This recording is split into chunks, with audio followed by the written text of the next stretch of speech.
दोस्तों, क्या आप जानते हैं कि म्यूचुअल फंड क्या होता है?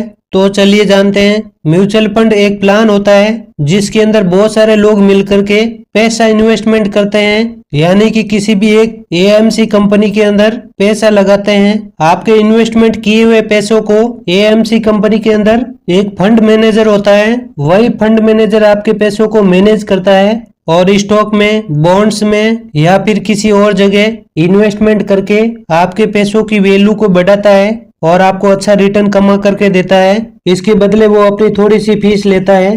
दोस्तों, म्यूचुअल फंड के अंदर स्टॉक मार्केट या फिर एसआईपी के माध्यम से आप पैसा इन्वेस्टमेंट कर सकते हैं। अगर आपको स्टॉक मार्केट के बारे में बहुत ज्यादा नॉलेज नहीं है तो फिर भी आप अपने पैसों को किसी भी एएमसी कंपनी के अंदर इन्वेस्टमेंट कर सकते हैं, ताकि आपकी पैसों की वैल्यू एएमसी कंपनी का फंड मैनेजर इन्वेस्टमेंट करके बढ़ा सकता है। म्यूचुअल फंड के अंदर 3 प्रकार की कंपनियों में पैसा इन्वेस्टमेंट होता है, जैसे कि लार्ज कैप, मिड कैप और स्मॉल कैप। लार्ज कैप में वो कंपनियां जाती है जो टॉप 100 में है, यानी कि 1 नंबर से लेकर 100 नंबर के बीच में जो भी कंपनी जाती है और जिसकी मार्केट कैपिटलाइजेशन वैल्यू 20,000 करोड़ से ज्यादा होती है, वो सभी कंपनी लार्ज कैप के अंदर आती है।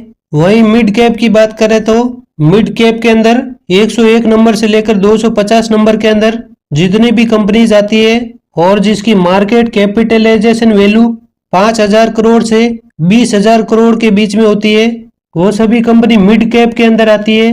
और स्मॉल कैप कंपनीज की बात करें तो 251 नंबर के बाद में जितनी भी कंपनीज आती है और जिसकी मार्केट कैपिटलाइजेशन वैल्यू 5,000 करोड़ से कम की होती है, वो सभी कंपनीज स्मॉल कैप कंपनीज में आती है।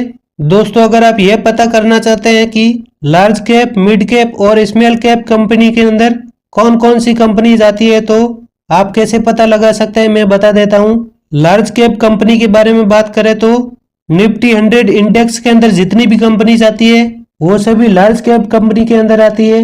वहीं मिड कैप कंपनी के अंदर निफ्टी मिड कैप 150 इंडेक्स के अंदर जितनी भी कंपनीज आती है उसे मिड कैप कंपनीज बोलते हैं। और स्मॉल कैप कंपनी की बात करें तो निफ्टी स्मॉल कैप 250 इंडेक्स के अंदर जितनी भी कंपनीज आती है उसे स्मॉल कैप कंपनीज बोलते हैं। और अगर आप इन तीनों कंपनियों की रिस्क और रिटर्न की बात करें तो लार्ज कैप कंपनीज बहुत बड़ी कंपनी होती है, तो इसके अंदर रिस्क लो रहता है, यानी कि कम रिस्क रहता है।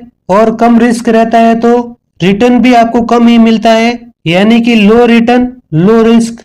वही मिड कैप कंपनी के रिस्क और रिटर्न की बात करें तो ये मध्यम वर्ग की कंपनीज रहती है, जिसके अंदर मॉडरेट रिस्क रहता है, यानी कि थोड़ा रिस्क ज्यादा रहता है तो रिटर्न भी थोड़ा ज्यादा मिलता है, यानी कि मॉडरेट रिस्क मॉडरेट रिटर्न्स।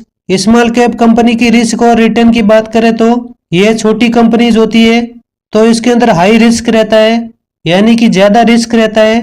और ज्यादा रिस्क रहता है वहां पर रिटर्न भी हाई मिलता है, यानी कि ज्यादा रिटर्न मिलता है। हाई रिस्क और हाई रिटर्न। थैंक यू दोस्तों। इसी तरह की हेल्पफुल वीडियो देखने के लिए मेरे चैनल जगदीश जाखड़ मोटिवेशनल को सब्सक्राइब करके सपोर्ट जरूर करें।